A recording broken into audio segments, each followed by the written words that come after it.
자, 오늘은 소프트웨어 엔지니어링 두 번째 파트입니다. 이 강의에서는 소프트웨어 개발 프로세스에 보다 초점을 맞추겠습니다. 지난 시간에 우리가 공부한 것은 무엇인가 하면 소프트웨어 공학이 소프트웨어 엔지니어링이 왜 필요하느냐라는 것이었습니다. 1960년대에 소프트웨어 크라이시스라는 어떠한 텀이 사람들한테 알려지기 시작했고요. 왜 그런가 하면 당시의 하드웨어의 급격한 발전에 따라서 아마도 소프트웨어도 급격히 복잡해질 것이다 라는 사람들의 우려 때문에 생긴 것이죠. 실제로 그렇게 되어 왔습니다. 소프트웨어의 복잡도라든가 또 디펜더빌리티, 다시 말해서 어떤 세이프티라든가 중요도, 그리고 그에 따라 어떤 비용은 계속 증가해 왔죠. 하지만 세이프티라든가 시큐리티라든가 릴라이빌리티나 메인터너빌리티, 그리고 이피션시 등과 같은 소프트웨어의 어떤 중요한 품질들은 점점 저하돼 왔습니다. 사실 지금은 소프트웨어 컴플렉시티 때문에 어디서 에러가 났는지 또 어떻게 해서 에러가 만들어지게 됐는지를 모를 정도에 이르게 되었습니다. 이를테면 여러분께서 가끔 요즘 자동차가 사고가 나는데 급발진 사고가 나죠. 어떤 사람들은 혹시 그 안에 들어간 소프트웨어 때문에 그런 문제가 일어나는 것이 아닌가라고 의심합니다. 실제로 많은 사람들이 의심을 하죠. 하지만 누구도 그것을 밝혀낸 역사가 별로 없습니다. 왜냐하면 소프트웨어가 너무나 복잡하고 또 그것을 재현하는 것이 거의 불가능에 가깝기 때문에 뭐 소프트웨어가 사고가 나도 사실은 그것이 운전자 책임이다 라고 사람들이 생각할 수밖에 없게 돼버린 것이죠. 이것이 모두 소프트웨어의 복잡도 때문에 따라온 어떤 소프트웨어의 안전성의 문제, 또 릴라빌리티의 문제 때문에 생긴 것입니다.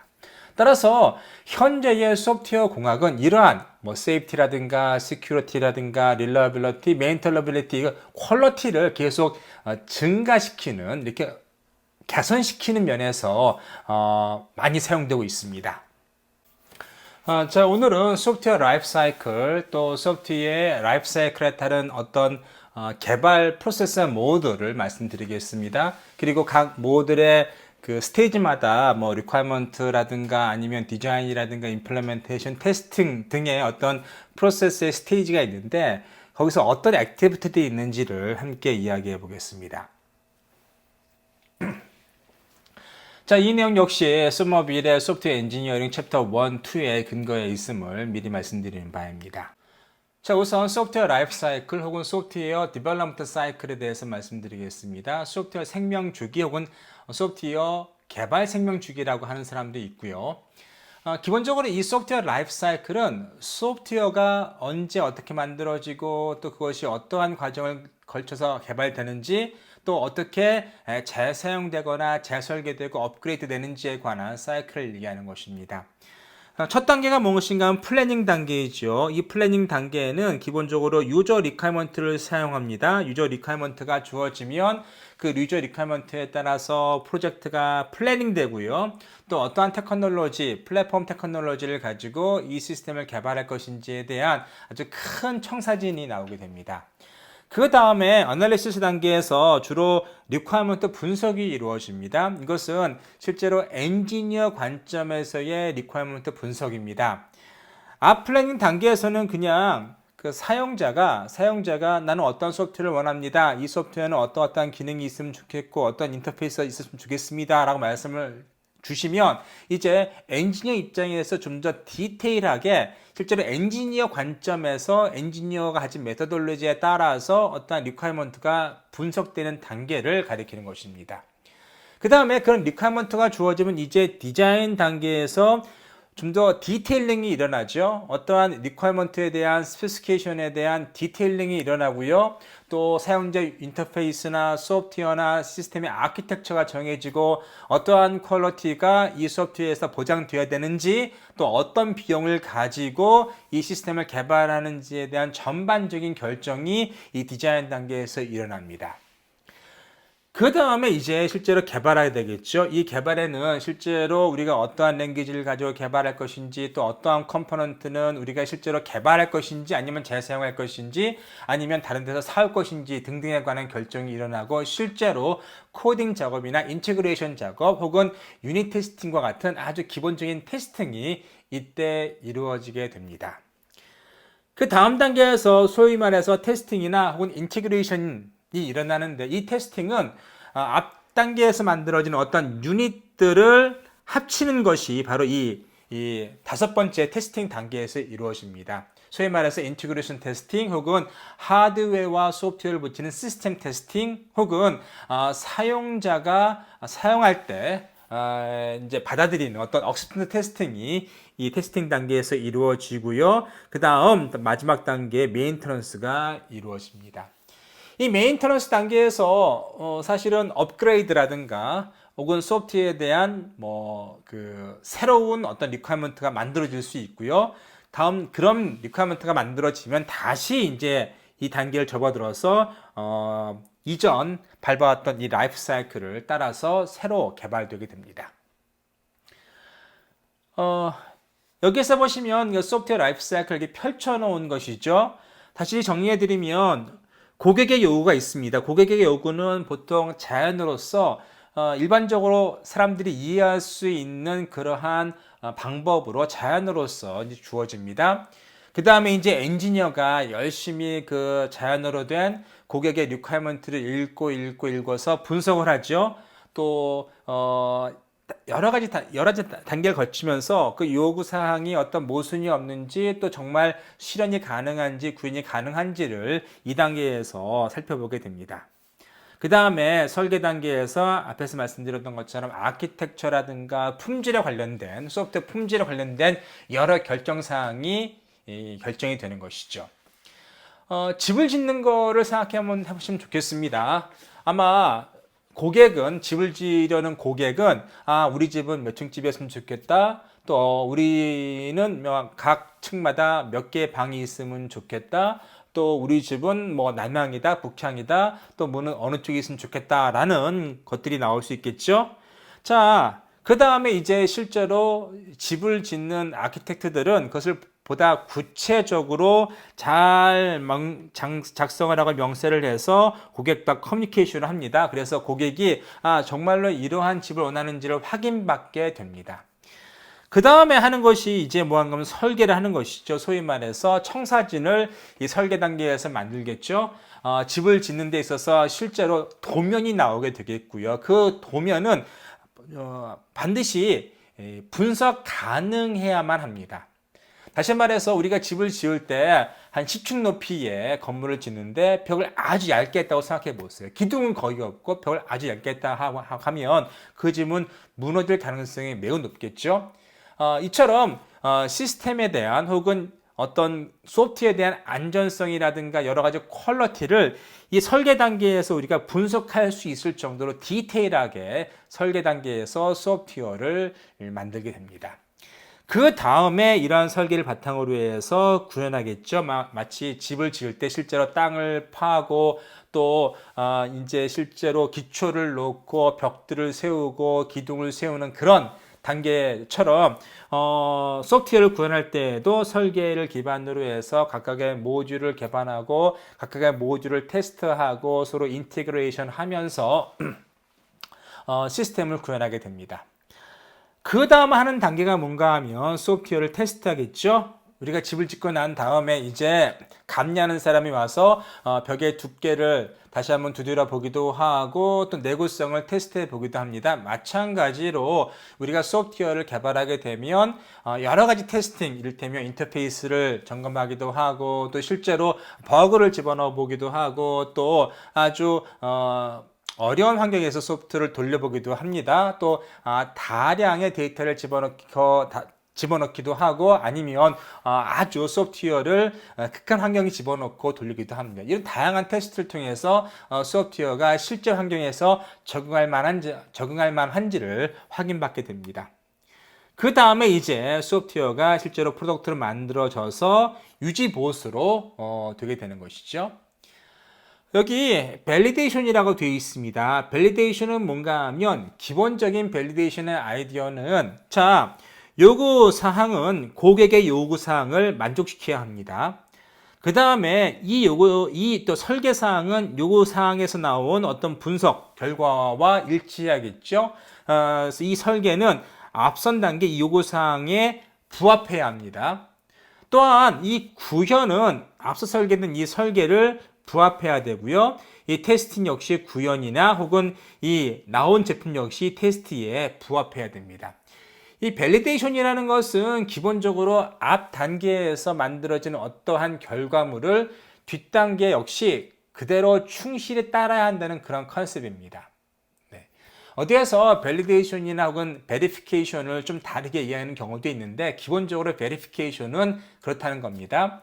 근데 밸리데이션은 주로 테스팅 쪽에 치우쳐 있습니다. 테스팅이라 하면 시스템에 어떤 문제가 없는지 또 실제로 어떤 리퀘어먼트의 좀 사용자 요구사항을 만족시키는지에 관한 일반적인 개념들이겠죠. 예, 그래서 밸리데이션은 주로 테스팅에 국한된다라고 생각하시면 되겠고, 베리피케이션은 이전 단계에 있는 것들을 계속 확인하는 단계다라고 생각하시면 크게 틀리지 않을 것 같습니다.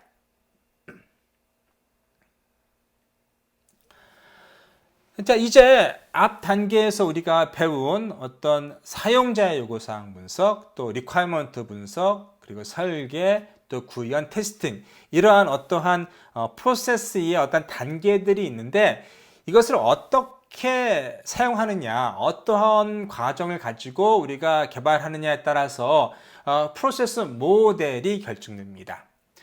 오늘 말씀드릴 프로세스 모델은 약 4가지입니다. 퍼포스 모델이 있을 수 있겠고, 영어로는 워터풀 모델이 될 수 있겠고, 또 점진적인 모델, 인크리멘탈한 모델, 또 재활용 중심 모델, reuse oriented 모델, 그리고 마지막으로 V 모델입니다. V 모델은 이 워터풀 모델을 테스팅 관점에서 조금 더 모디파이 함으로써 시스템을 좀 더 안전하게 만들고자 고안된 프로세스 모델입니다. 우선 워터풀 모델을 말씀드리겠습니다. 워터풀 모델은 앞서 우리가 배운 어떤 프로세스의 어떤 기본적인 단계, 리퀘어먼트를 정의하고 시스템이나 소프트웨어를 설계하고 구현하고 또 구현된 것들을 서로 인티그레이트하고 그 다음에 실제로 실행시키는 그 단계를 그대로 충실히 따르고 있습니다. 그런데 중요한 것은 말이에요. 각각의 리퀘어먼트 단계나 아니면 시스템의 디자인 단계를 거슬러 올라갈 수는 없습니다. 다시 말해서 리퀘어먼트가 분석되다가 시스템의 디자인이 실행이 되죠. 그러면 리퀘어먼트는 거의 바뀌지 않는다는 가정을 하는 겁니다. 그래서 각각의 단계가 수행이 되고 난 다음에 그 다음 단계가 수행이 되고 또 그 다음 단계가 수행이 되고 난 다음 그 다음 단계가 수행이 되는 것이죠. 다시 말해서 각 단계마다 단절이 생깁니다. 다시 돌아갈 수는 없습니다. 그래서 워터풀 모델은 기본적으로 각 단계에서 모든 결과물들이 아주 완벽하고 그리고 실제 품질이 높게끔 만들어져야만 되는 그런 제한적인 모델입니다. 하지만 이 워터풀 모델이 실제로 모든 프로세스에서 모든 개발에서 가장 널리 사용되는 기본적인 모델임은 꼭 기억해 두도록 하세요. 이것을 바꾸어서 V 모델이나 다른 모델이 나왔다는 사실을 꼭 기억해 주시기 바랍니다. 그 다음 인크리멘탈 모델이 있는데 인크리멘탈 모델은 소위 말해서 프로토타입을 계속 점진적으로 늘려가는 겁니다. 맨 앞에 보시면 아웃라인 디스크립션이 있죠. 이것은 사실은 거의 리퀘어먼트 중에서도 가장 기본적인 리퀘어먼트라고 생각하시면 되겠습니다. 이 리퀘어먼트는 실제로 이 시스템을 이러면 돼, 입력은 뭐고 출력은 뭐 넣으면 돼 라는 정도의 아주 기본적인 리퀘어먼트입니다. 그런데 보시면 컨커런트 액티비티를 통해서 스페시피케이션과 디벨롭먼트와 밸리데이션이 동시에 일어나게 됩니다. 다시 말해서 문서 어떤 리퀘어먼트나 디자인을 작성해 가면서 실제로 구현도 한번 해보고요. 구현된 것을 다시 밸리데이션을 통해서 시험합니다. 다시 이것을 테스트해 보고서 뭘 하는가 하면 이니셜 버전을 만듭니다. 그 다음에 이니셜 버전을 보고서 이것이 뭐가 문제고 또 뭐가 더 필요한가 해서 다시 스페시피케이션과 디벨롭먼트와 밸리데이션이 일어나서 인크리멘털리 시스템이 증가하는 것이죠. 그래서 한 중간쯤에서 인터미디엇 버전들이 나오게 됩니다. 보시면 이니셜 버전은 하나죠. 근데 인터미디엇 버전 여러 개입니다. 다시 말해서 시스템이 점점 잘 만들어지게 되겠고 더 많은 기능들이 추가가 되게 됩니다. 여러분 웹페이지를 개발할 때 사실 인크리멘탈 모델을 많이 사용합니다. 이를테면 초기 화면 이렇고 또 다음 페이지는 어떻게 들어가고 또 다음 페이지는 무엇이 나오고 등등을 하나하나씩 늘려 나가게 되겠죠. 그리고 인크리멘탈 모델은 여러분께서 실제로 소프트웨어를 개발하실 때 소프트웨어를 개발하는 연습을 하실 때 많이 사용해 보시면 좋아요. 왜냐하면 여러분 숙제가 주어지던 아니면은 작은 프로젝트의 리퀘어먼트가 주어지던 그 리퀘어먼트가 주어지면 그 리퀘어먼트의 작은 부분들을 일단 나눕니다. 그래서 전체 시스템들을 잘게 나누어서 조금씩 개발해 보는 거죠. 개발해 가면서 추가할 부분들을 계속 늘려나가는 식으로 만들게 됩니다. 그래서 인크리멘탈 모델은 현재 다양한 인더스트리에서 사용되고 있는 가장 파퓰러하게 사용되는 모델임을 기억해 두도록 하세요.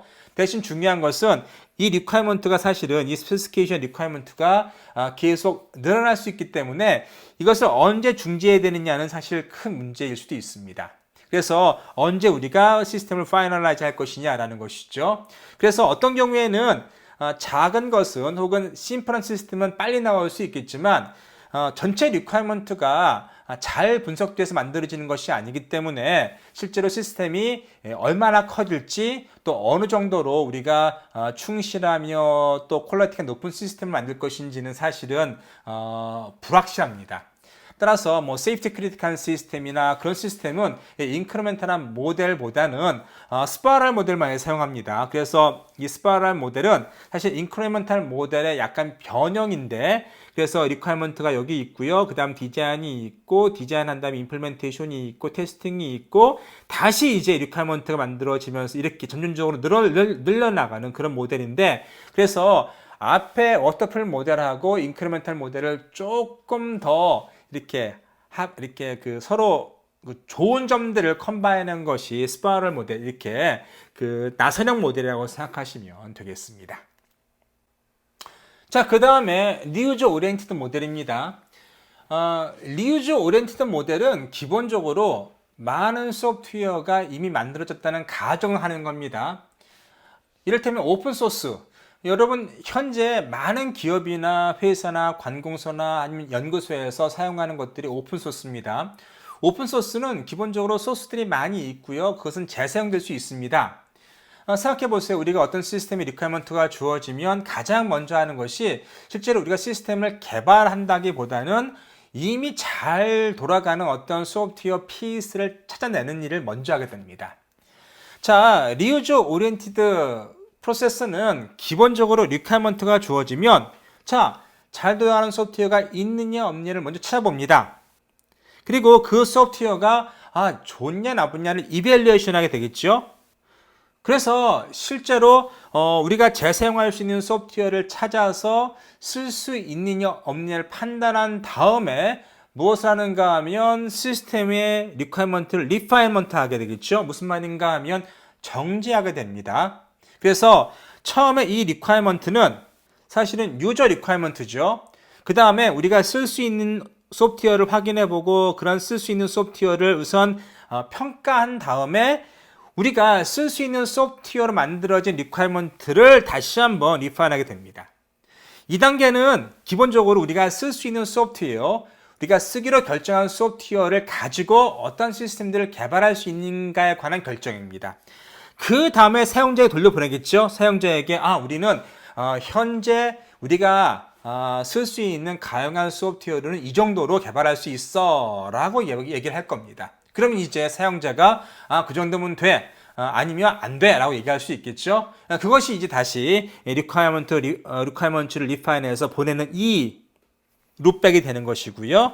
이런 과정을 거쳐서 리퀘어먼트가 결정이 되면 이제 결정된 리퀘어먼트에 따라서 이 소프트웨어를 뭐 하는가 하면 컨피그 하게 됩니다. 다시 말해서 우리가 만든 새로운 리퀘어먼트에 맞게 변형을 시키는 것이죠.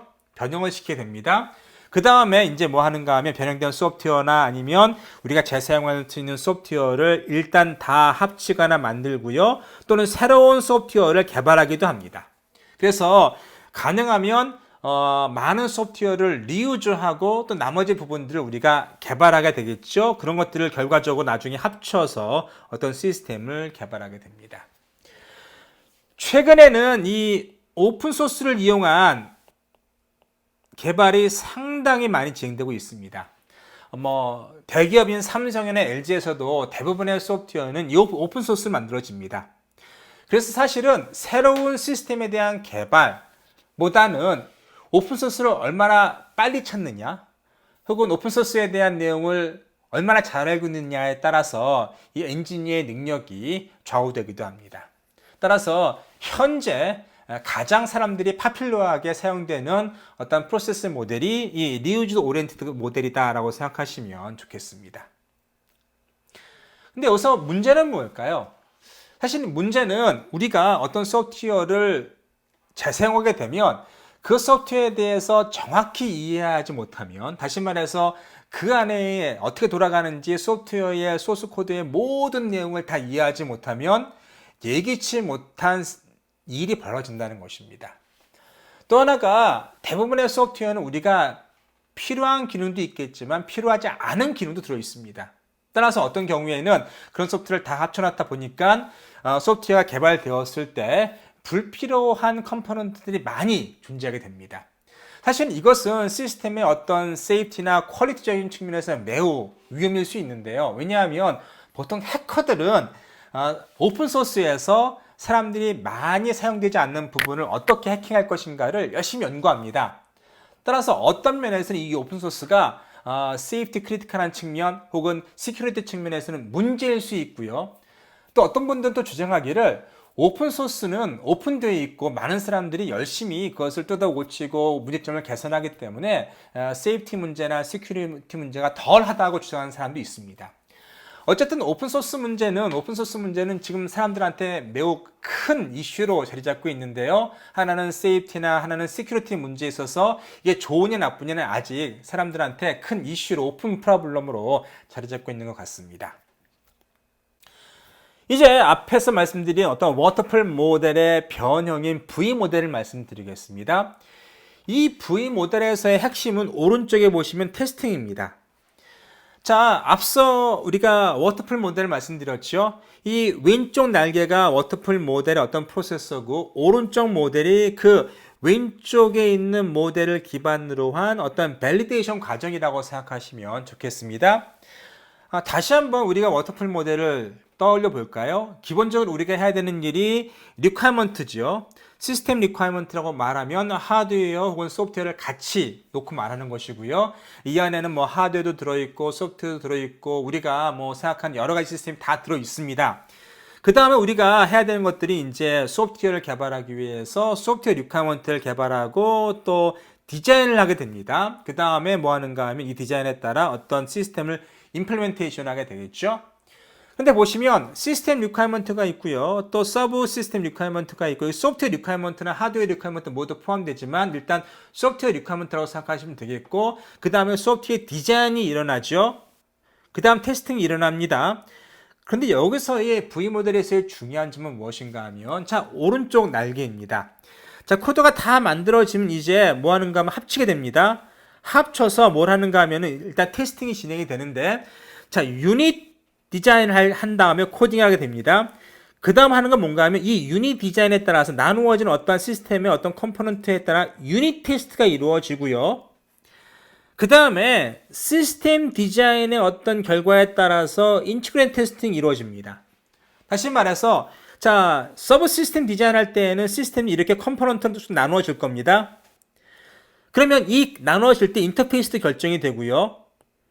그 다음에 유닛 디자인에서 자, 디자인들이 하나하나 유닛들이 결정이 되겠죠. 그 다음 요 유닛들을 코딩하게 됩니다.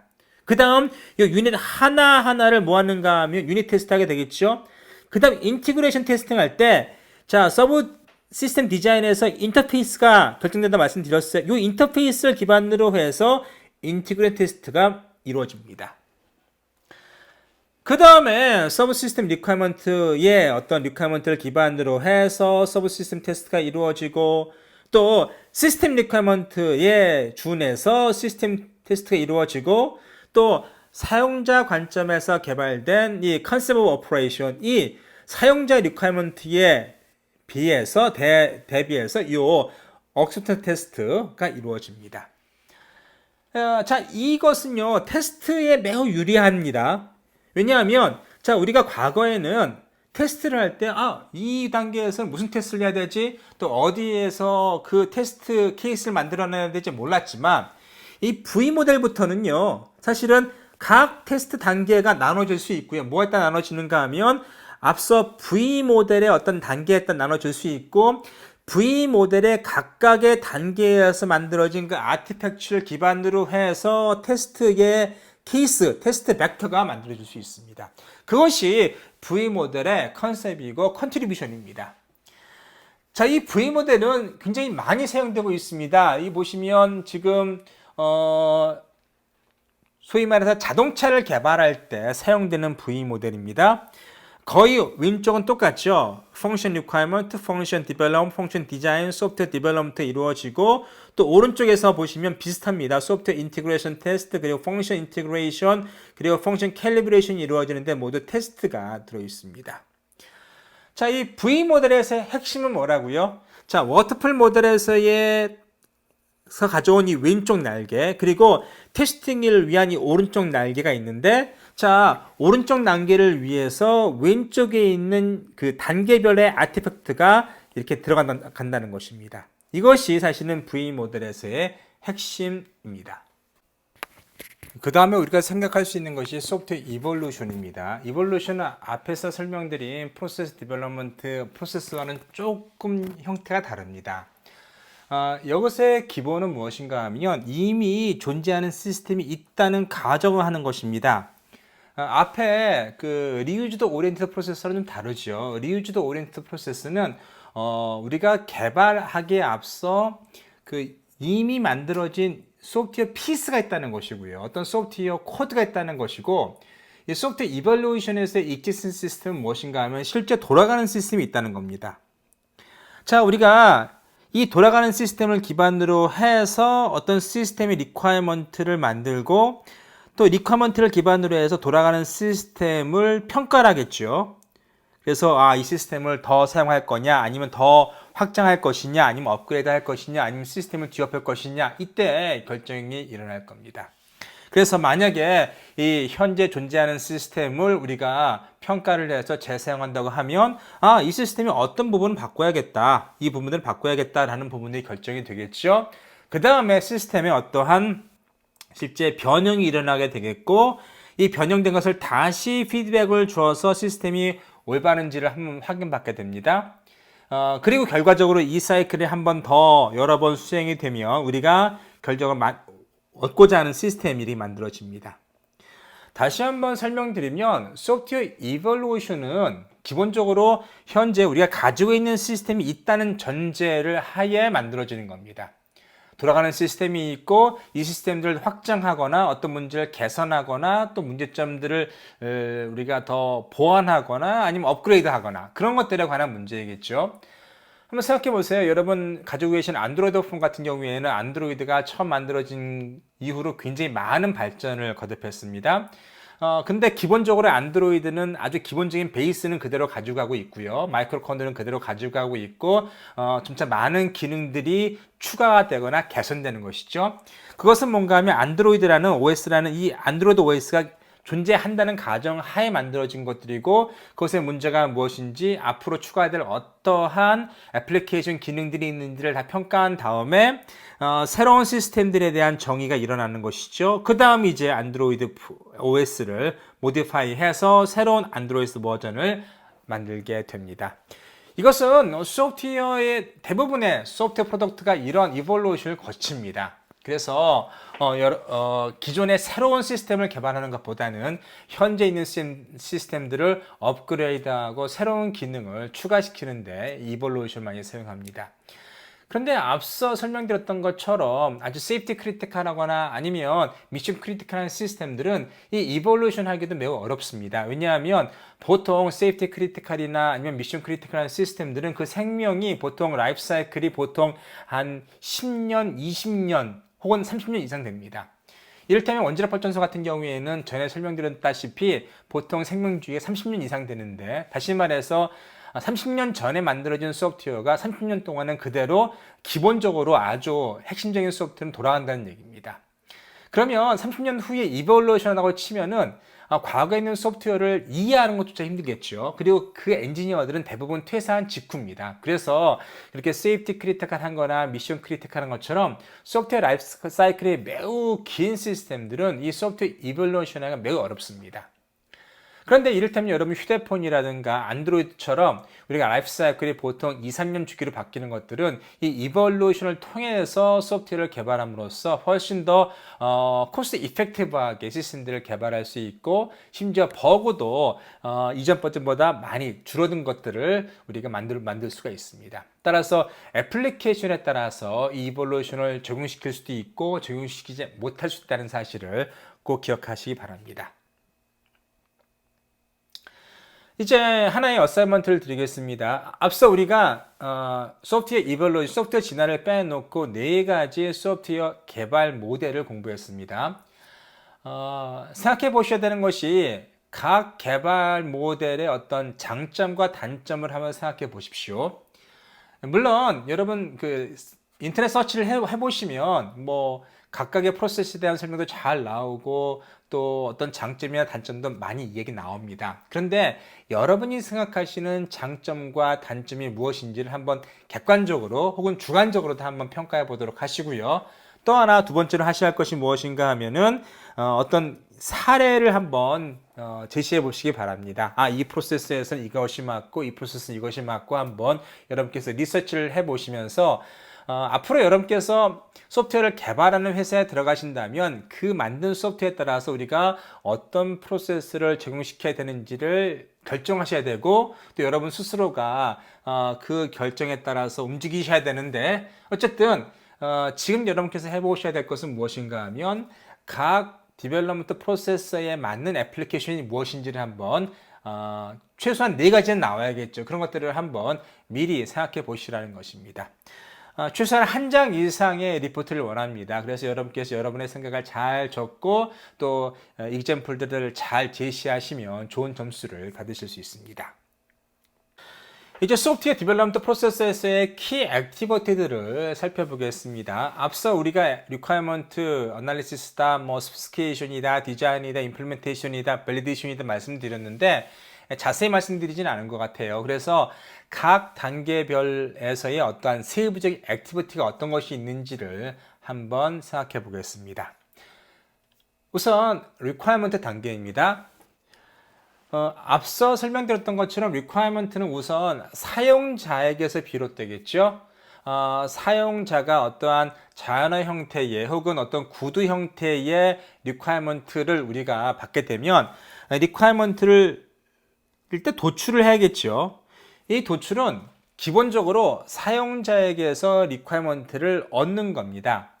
물론 사용자가 requirement를 잘 작성을 해서 내가 원하는 소프트웨어는 이것이고 또 하드웨어는 어떤 기능이어야 되고 소프트웨어는 어떤 기능이어야 되고 어떤 수준의 소프트웨어 된다 라고 자세히 적을 수도 있겠지만 사실 그러한 사용자는 극히 드뭅니다. 이를테면 여러분 집을 지을 때 우리 집은 뭐 3층이었으면 좋겠고요. 또 2층에는 몇 개의 방이 있으면 좋겠고 이런 정도만 얘기하지 계단은 어떤 식이고 또 계단의 난간이 어떤 식이고 또 난간의 색깔은 무엇이고 또는 계단의 높이는 어떻고 이런 것들 절대 얘기하지 않습니다. 그래서 가능하면 우리가 리퀘어먼트를 도출할 때 다시 말해서 사용자로부터 리퀘어먼트를 뽑아낼 때에는 그들과 직접 앉아서 혹은 다양한 방법으로 또 다양한 레프레젠테이션으로 사용자의 머리를 자극해 가면서 브레인스토밍 방식으로 리퀘어먼트를 뽑아내는 것이 사실 핵심입니다. 그 다음에 뽑아낸 리퀘어먼트를 우리가 뭐 해야 되는가 하면 분석해야겠죠. 이 분석은 우리가 이 리퀘어먼트를 과연 구현 가능할 것이냐 또 우리 기술로서 이 리퀘어먼트가 정말 현실성이 있느냐를 따져보는 것일 수 있습니다. 그 다음에 뭐 하는가 하면 requirement를 specification 다시 말해서 명세하게 됩니다. 자, 이때부터 소위 말해서 테크닉이 들어갑니다. 무슨 말인가 하면 어떠한 메토돌로지를 가지고 requirement를 적는다는 얘기가 되겠죠.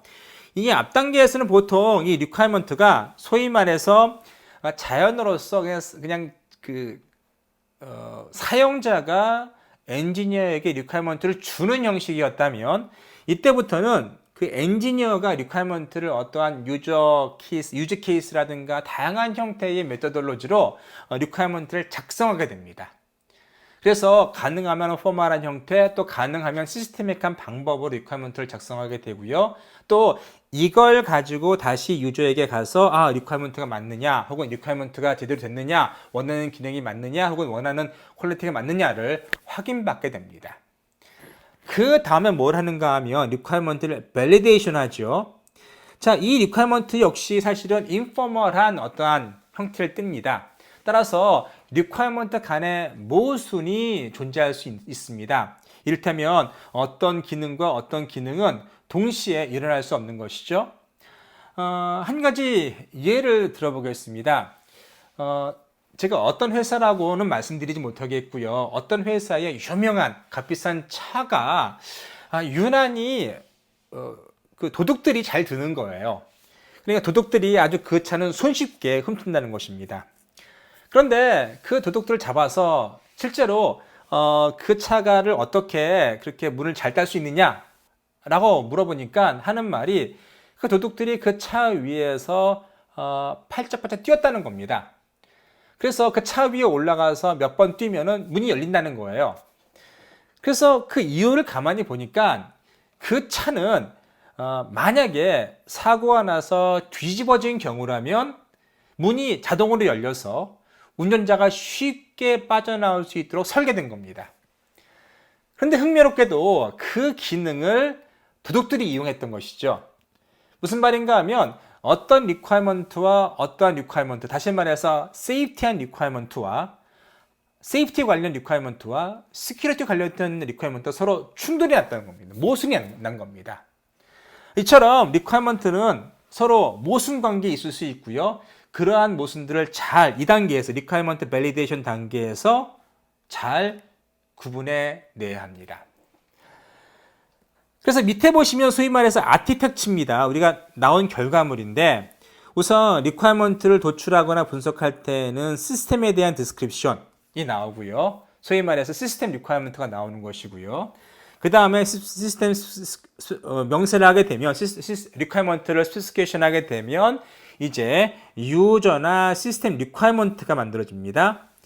이 스페시피케이션은 좀 하이 레벨이라고 생각하시면 되겠습니다. 시스템의 어떤 형태라든가 아니면 모양, 또 어떤 기능들이 쭉 날개되어 있다면 여기에는 조금 더 디테일한 것입니다. 디테일한 리퀘어먼트라고 생각하시면 되겠고요. 그 다음에 리퀘어먼트 밸리데이션이 일어난 다음 마지막으로 실제로 디자인 엔지니어들에게 주어지는 이런 리퀘어먼트 도큐먼트가 만들어집니다.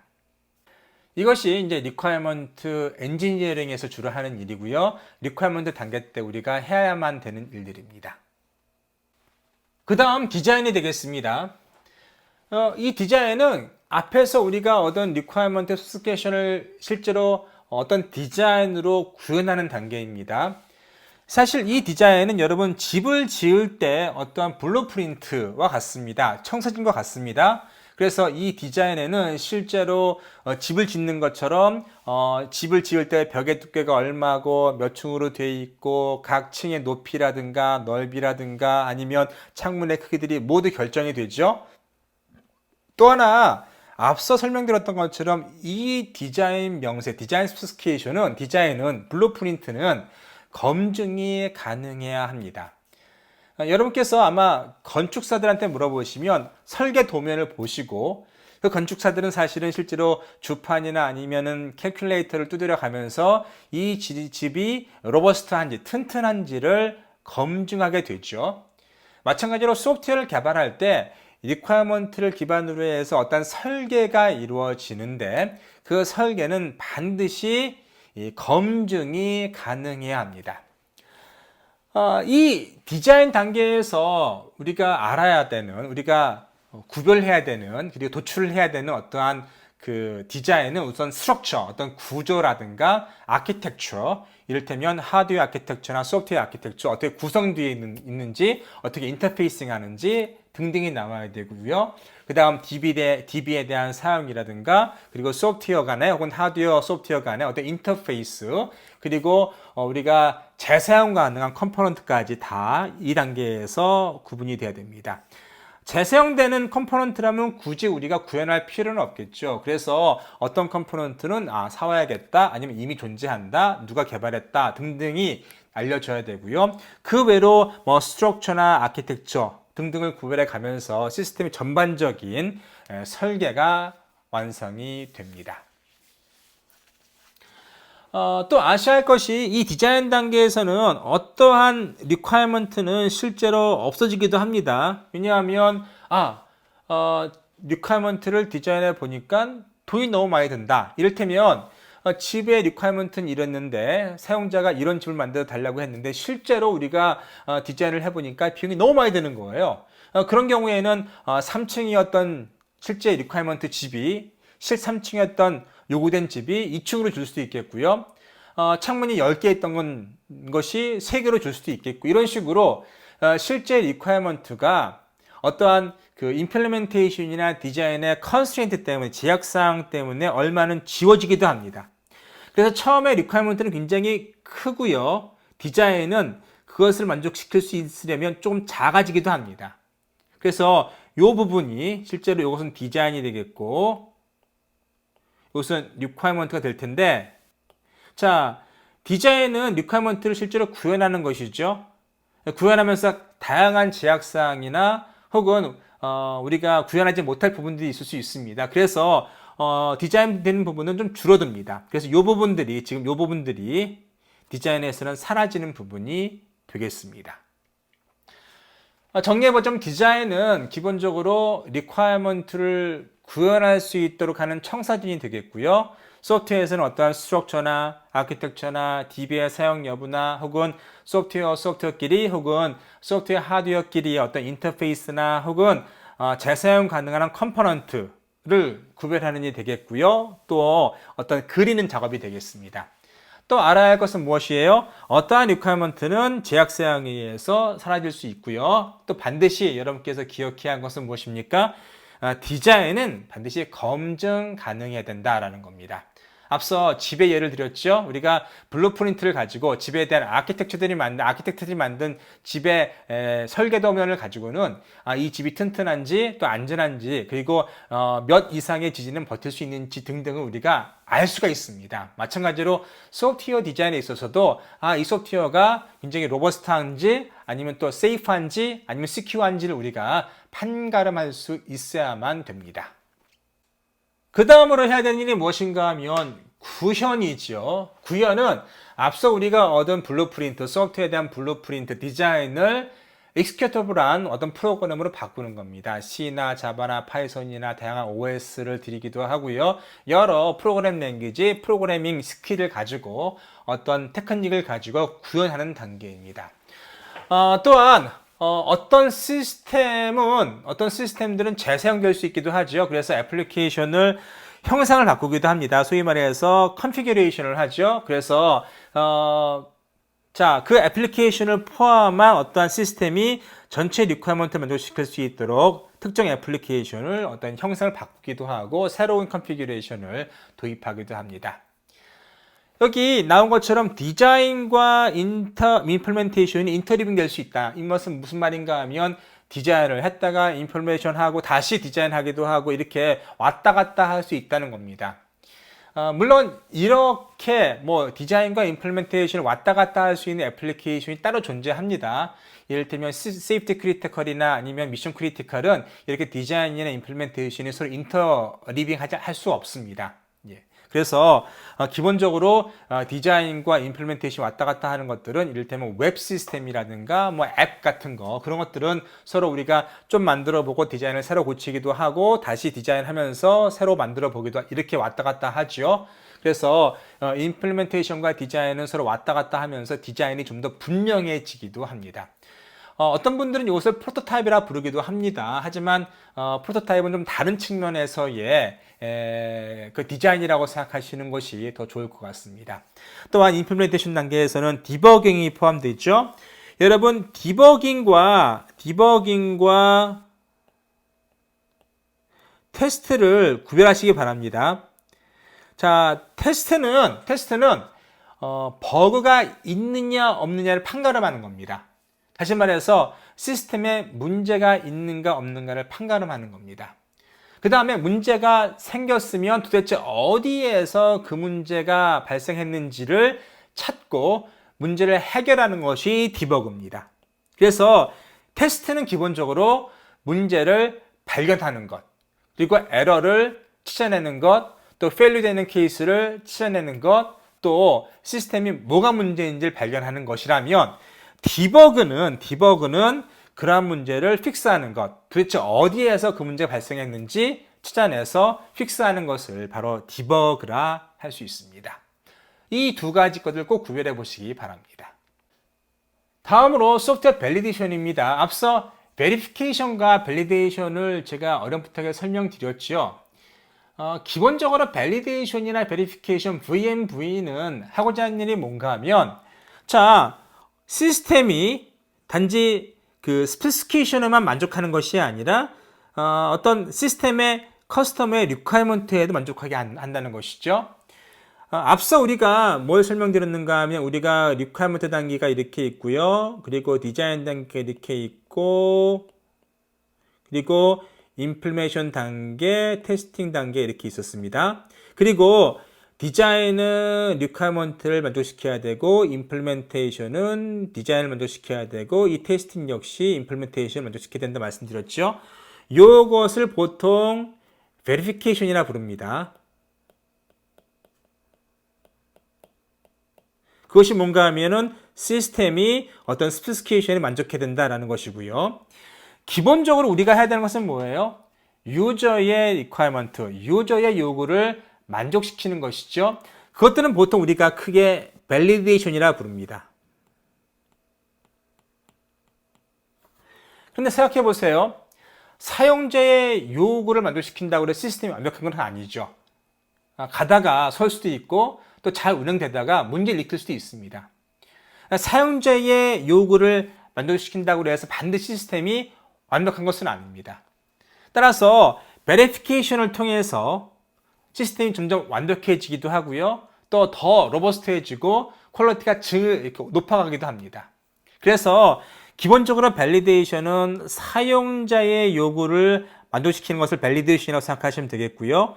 베리피케이션은 어떤 스페시피케이션에 대해서 우리가 시스템을 만족시키도록 개발하는 단계, 특히 이 그림에서 보는 것처럼 이전 단계에서의 스페시피케이션을 우리가 현 단계에서 만족시킨다라고 하는 것을 베리피케이션이라고 생각하시면 되겠습니다. 아래의 설명이 그와 같은 설명이기 때문에 잘 읽어보시면 좋겠습니다. 그래서 보통 밸리데이션은 보통 테스팅이나 시뮬레이션을 우리가 밸리데이션이라 부릅니다. 그래서 여러분 사람들이 밸리데이션 할 때 그냥 테스팅이나 시뮬레이션을 떠올리시면 좀 이해하는데 편리하시겠습니다.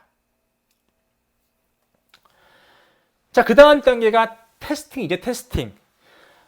테스팅은 앞에 디버깅을 얘기할 때 말씀드렸던 것처럼 어떠한 문제를 발견하는 단계입니다. 이를테면 여러분 시스템을 개발했으면, 키보드가 달린 시스템을 개발했으면 어떤 테스터들은 키보드를 막 두들겨 봅니다. 키보드를 막 두들겨 봐서 어떤 임의의 입력이 들어갈 수 있도록 해봅니다. 그래서 문제가 없으면 뭐 그 다음 단계 넘어가겠죠. 이처럼 테스팅은 시스템이 문제가 있느냐 없느냐를 확인하는 어떤 절차라고 생각하시면 되겠습니다.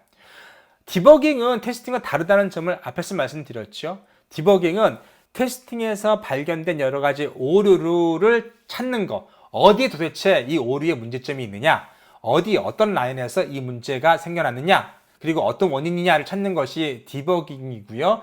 디버깅을 하게 되면 어떻게 고쳐야겠구나 아이디어가 떠오르겠죠. 또 어디서 내가 이것을 픽스해야겠구나 아이디어가 떠오르겠죠. 근데 그 전에 이 테스팅은 시스템이 문제가 있느냐 없느냐를 판가름한 단계가 되겠습니다.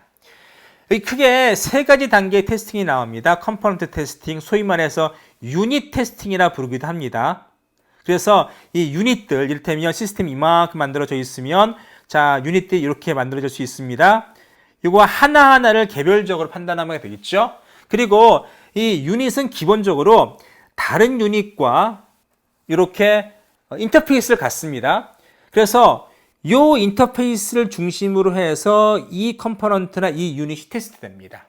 다시 말해서 여기 들어오는 입력을 또 여기 다 나가는 아웃풋을 확인해 봄으로써 그리고 이 들어가는 입력은 굉장히 모든 케이스를 다 커버하려고 하겠죠. 하지만 모든 케이스를 다 커버하지 못합니다. 어쨌든 가능하면 여기 들어올 수 있는 모든 경우의 수를 다 넣어봐서 아웃풋을 확인합니다. 아웃풋을 확인해서 이 유닛이 올바른가를 확인하는 것이죠. 그 다음에 시스템 테스팅이 있는데 여기서는 뭐 인테그레이션 테스팅이나 인테그레이션 테스팅 혹은 시스템 테스팅이 모두 포함됩니다. 인테그레이션 테스팅은 유닛 테스팅 때에는 이 컴포넌트 하나하나를 우리가 테스팅했었죠. 근데 이번에 인테그레이션 테스팅은 이제 인터페이스를 열어서 이 두 개를 합치는 겁니다. 두 개를 합쳐보고 다시 세 개를 합쳐보고 전체를 합쳐보는 그런 식이 되는 것이죠. 그래서 시스템 테스팅은 결과적으로 각각의 인터페이스를 검사하는 것이 아니라 전체 시스템의 입력과 아웃풋만을 검사하는 단계가 바로 시스템 테스팅이 되겠습니다. 자, 이렇게 유닛 테스팅, 컴포넌트 테스팅, 그리고 인테그레이션과 시스템 테스팅을 거치고 나면 이제 회사나 공장에서는 이미 시스템을 다 완성했다고 보는 겁니다. 그 다음에 이걸 그대로 들고 가서 누구에게 주는가 하면 커스터머에게 주겠죠. 커스터머는 이제 커스터머 입장에서 소프트웨어를 테스팅해 보겠죠. 나름대로의 방법을 가지고 나름대로 입장에서 나름대로 관점에서 시스템을 테스트해 보게 됩니다. 바로 그것이 뭔가 하면 억셉턴스 테스팅이라고 부릅니다. 그리고 앞서 설명드렸다시피 이 개발 과정과 그리고 테스트를 아주 밀접히 연관시킨 것이 바로 VM 모델에서의 테스팅입니다. 이 그림에서 그런 것들을 좀 더 자세하게 이야기하고 있습니다. 그래서 기본적으로 인수 테스트, 사용자 억셉턴스 테스트를 위해서 사용자가 만들어 놓은 리퀘어먼트 스페시피케이션을 이용하고요. 또 사용자 말고 엔지니어 관점에서 이 리퀘어먼트 스페시피케이션을 좀 더 디자인한 것들이 좀 더 디테일링한 것이 시스템 스페시피케이션을 할 수 있겠습니다. 이러한 스페시피케이션을 통해서 억셉턴스 테스트, 인수 테스트의 플랜이라든가 벡터가 나오고요. 또 시스템 스페시피케이션이나 아니면 시스템 디자인을 통해서 시스템 인티그레이션 테스트 플랜 혹은 통합 테스트 플랜 혹은 통합 테스트 케이스가 나와서 시스템 인티그레이션 테스트에 사용됩니다.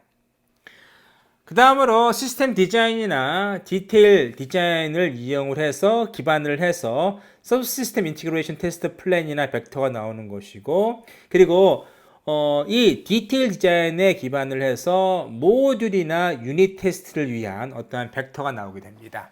따라서 각각의 테스트 단계마다 어떠한 문서가 사용되는지 어떠한 개발 단계에서 만들어진 아티팩트가 사용되는지를 꼭 기억해 두신다면 이 테스팅 V 모델은 여러분께서 쉽게 이해할 수 있으리라고 생각합니다.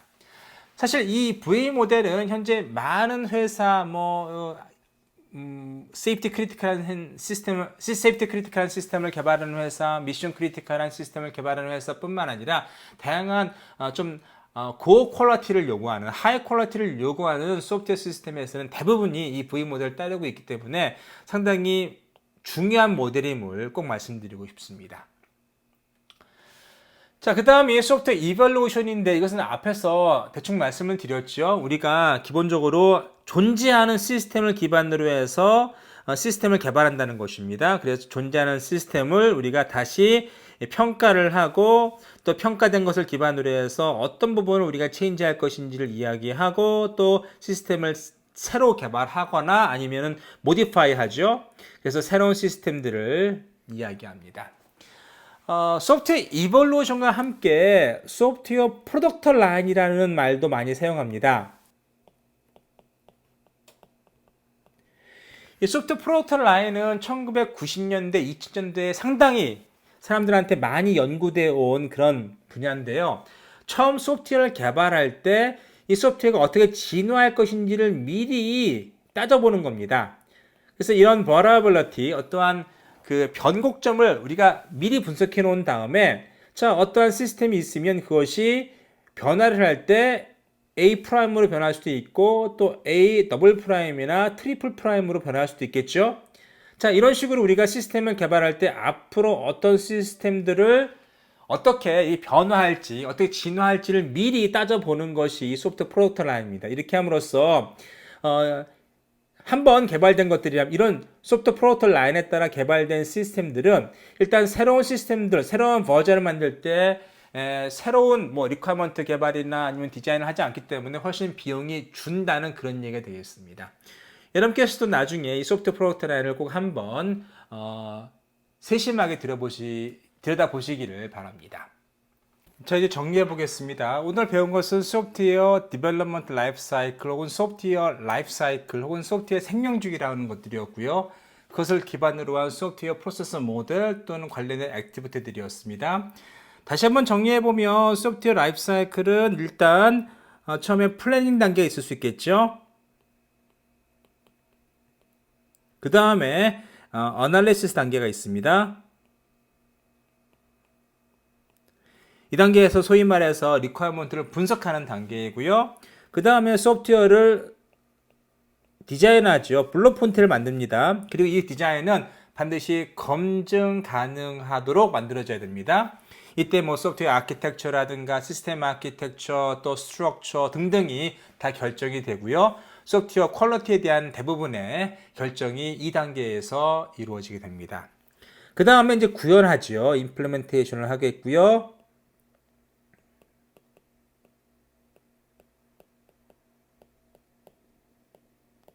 그 다음에 하는 것이 뭐죠? 테스팅이죠. 그 다음에 이제 메인테넌스가 이루어집니다. 그리고 소프트웨어 라이프 사이클 이런 식으로 서로 어떤 사이클을 이루면서 소프트웨어가 발전한다는 것이고요. 이 사이에 또 뭐가 있을 수 있는가 하면 소프트웨어 이볼루션이 있겠죠. 다시 말해서 기존에 사용되고 있는 소프트웨어가 있다면 어떤 필요에 따라서 혹은 비즈니스 목적에 따라서 소프트웨어를 재사용하거나 아니면 소프트웨어를 좀 더 업그레이드 하거나 하는 방식으로 소프트웨어의 어떤 진화가 이루어지기도 합니다. 자, 각 단계별로 이렇게 사이클만 이루는 것이 아니라 어떤 프로세스 모델에 따라서 개발 모델이 다를 수 있습니다. 그래서 아주 세이프티 크리티컬한 원자력 발전소 같은 경우에 따르는 어떤 워터풀 모델이 있을 수 있겠고요. 그래서 워터풀 모델이 있을 수 있겠고 또 점진적으로 증가하는 인크리멘탈 모델이 있을 수 있습니다. 그 다음에 우리가 배운 것은 리유즈 오리엔트지죠. 리유즈 오리엔트는 조이 말해서 오픈소스 같은 걸 이용한다면 리유즈 오리엔트된 소프트웨어를 개발하는 방법입니다. 다시 말해서 이미 존재하는 소프트웨어를 재활용하거나 또 거기에 대해서 우리가 새로 만들어야 되는 부분을 추가해 가면서 어떤 리퀘어먼트를 만족시키는 그러한 형태가 되겠죠. 그 다음 우리가 아주 중요하게 본 것이 V 모델입니다. 그래서 오른쪽 날개는 기본적으로 워터풀 모델을 따르고 있고 또 왼쪽 날개는 주로 테스팅인데 각 워터풀 모델에서의 스테이지에서의 있는 아티팩트가 오른쪽에 있는 테스트의 어떤 플래닝이나 아니면 벡터를 만드는데 도움을 준다는 그런 아이디어가 되겠습니다. 다음 시간에 우리가 사이버 피지컬 시스템에 대해서 공부해 보겠습니다. 사이버 피지컬 시스템은 소위 말해서 흔히 말하는 어떤 세이프티 크리티컬한 시스템, 또 미션 크리티컬한 시스템들을 얘기하는 것입니다. 이를테면 자동차에 들어가는 소프트웨어, 그리고 철도나 항공기에 들어가는 소프트웨어, 또 메디컬 디바이스에 들어가는 소프트웨어. 사실 요즘 자율주행 소프트웨어가 전형적인 사이버 피지컬 소프트웨어입니다. 네, 여기에는 뭐 AI 소프트웨어도 다 포함될 수 있겠고요. 그런데 이 사이버 피지컬 시스템은 전통적인 프로세스 모델이나 액티비티보다는 좀 더 리거러스한 어떠한 인티그리티한 어떠한 프로세스 방법론들을 많이 채택합니다. 그래서 이번 학기 우리가 좀 더 포커스를 맞추고자 하는 부분들이 이 부분입니다. 그래서 다음 시간에는 이 CPS, 사이버 피지컬 시스템의 특징이라든가 뭐 애트리뷰트, 그리고 또 어떠한 소프트웨어 엔지니어링 테크닉들이 이 CPS를 위해서 사용되어야 되는지를 간단히 오버뷰 해보겠습니다.